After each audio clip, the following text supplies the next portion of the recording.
তো আমি রান্না করবো আজকে রুই মাছের মশলা কারি। তো মাছ নিয়ে নিয়েছি। তো আমি আগে মাছটাই হলুদ, লবণ আর লঙ্কার গুঁড়ো মাখিয়ে রাখবো। তো ফার্স্ট আমি একটু হলুদ দিয়ে দিই,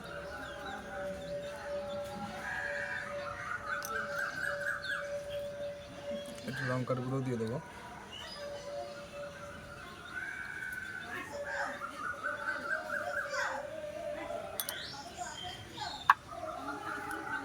একটু লবণ দিয়ে দেবো,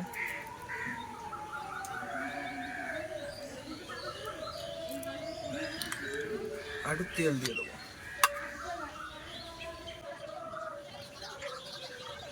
দিয়ে এটাকে ভালো করে মাখিয়ে নেবো।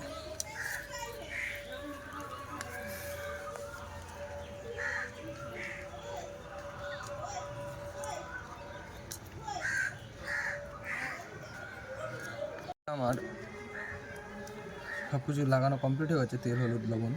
তো এটাকে আমি ধুয়ে দেবো, 5-7 মিনিটের জন্য রেখে দেবো।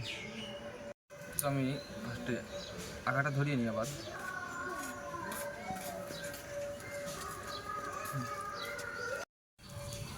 মাছের মশলা কারি করার জন্য ফার্স্টে আমি কিছু মশলা বেটে দেবো। তো এই জন্য কিছু পরিমাণ সর্ষে লাগবে,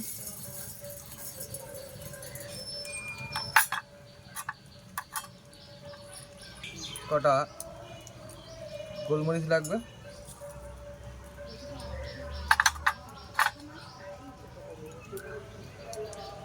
কটা জিরে লাগবে,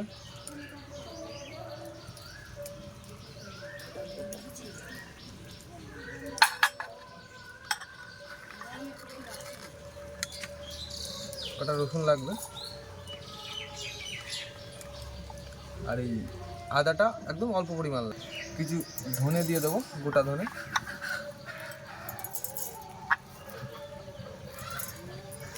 আর কটা কাঁচা লঙ্কা দিয়ে দেবো, আর ধনে পাতাটাও দিয়ে দেবো। দিয়ে কিছু পরিমাণ জল,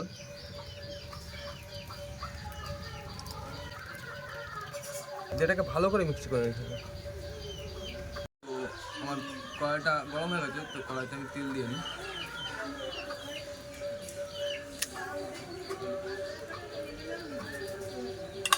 তার সময় অল্প পরিমাণ তেল দিয়ে দিলে মাছটা কড়াইতে লাগবে না।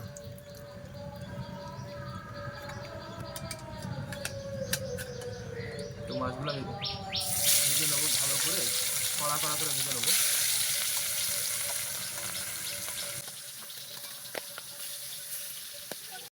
তো মাছগুলো আমি উপাসটা উল্টে আবার ভেজে নিই। দেখুন কেমন কড়া কড়া করে উপাসটা বেশ লাল লাল হয়ে গেছে। তো এরকম লাল লাল করে ভেজে নেবো।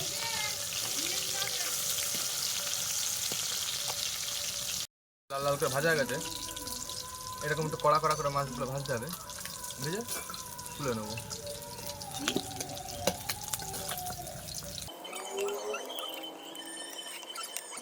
একটু তেল দিয়ে দেবো, একটু বেশি তেল দেবো, কারণ পরে বলছি কারণটা। দিয়ে আমি তেলের ভিতরে 3টে এলাচ দিয়ে দেবো, একটু হলুদ দিয়ে দেবো, লঙ্কার গুঁড়ো দিয়ে দেবো,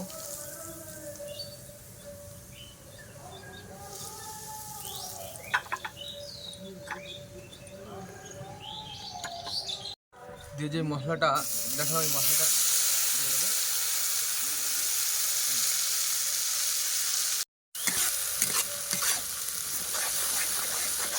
ভালো করে নাড়াচাড়া করে নেবো, ভালো করে মশলাটা ভাজতে হবে।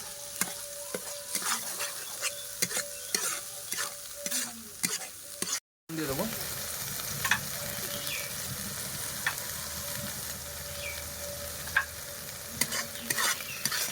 এই দেখুন মশলাটার কালারটাও চেঞ্জ হয়ে গেছে।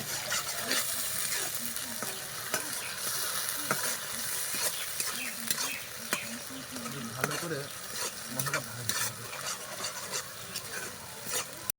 যত ভালো কষানো হবে টেস্টটা ততই বাড়বে। দুটো মিডিয়াম সাইজের টমা মিক্সি করে নিয়েছি, তো ওটাও দিয়ে দিলাম।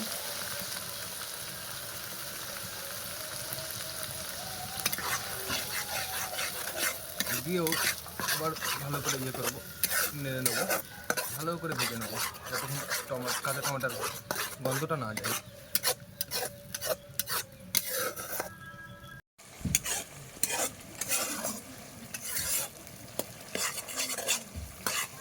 মশলাটা আমি 5-7 মিনিট ধরে ভেজে ভেজে এরকম টাইপের তুলে ভেজে তেলটাও ছেড়ে দিয়েছে খুব ভালো। তো এবার আমি জল দিয়ে দেবো।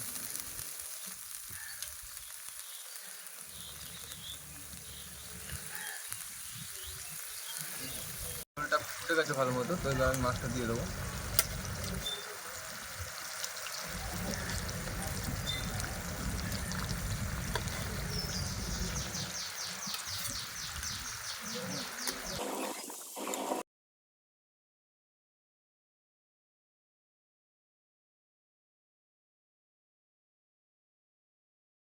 তো আমি কটা কাঁচা লঙ্কা চিড়ে রেখেছিলাম, কাঁচা লঙ্কাগুলো দিয়ে দেবো।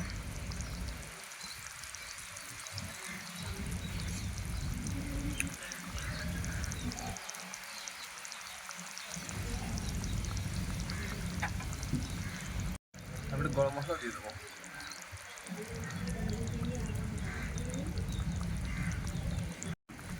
গরম মশলা একটু ঘেঁটে দেবো। মশলা কারিটা রেডি হয়ে গেছে, তো আমি নামিয়ে নিচ্ছি।